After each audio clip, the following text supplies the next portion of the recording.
Davamlı və dayanıqlı inkişaf edən Azərbaycan beynəlxalq aləmdə təkcə karbohidrogen ehtiyatları və təbii sərvətləri ilə deyil, həm də idman ölkəsi kimi tanınır. Elə bu səbəbdəndir ki, tez-tez beynəlxalq idman institutlarının nümayəndə heyətləri ölkəmizə səfərə gəlir.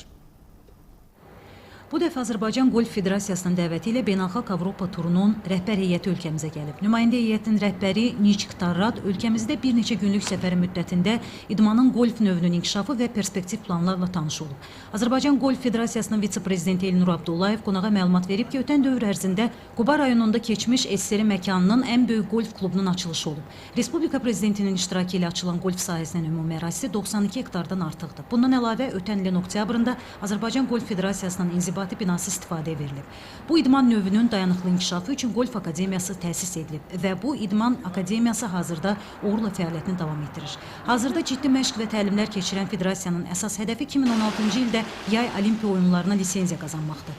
Səfər çərçivəsində qonaqlar Quba Golf Klubunda və Azərbaycan Golf Federasiyasının nəzdində fəaliyyət göstərən Azərbaycan Golf Akademiyasında olublar.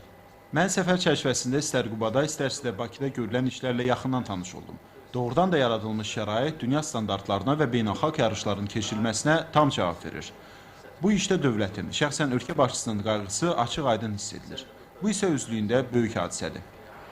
Beynəlxalq Avropa turunun rəhbəri onu da bildirib ki, federasiya ilə aparılan danışıqlara və əldə olunan razılığa əsasən yaxın vaxtlarda Azərbaycanda beynəlxalq golf yarışlarının keçirilməsinə başlanılacaq.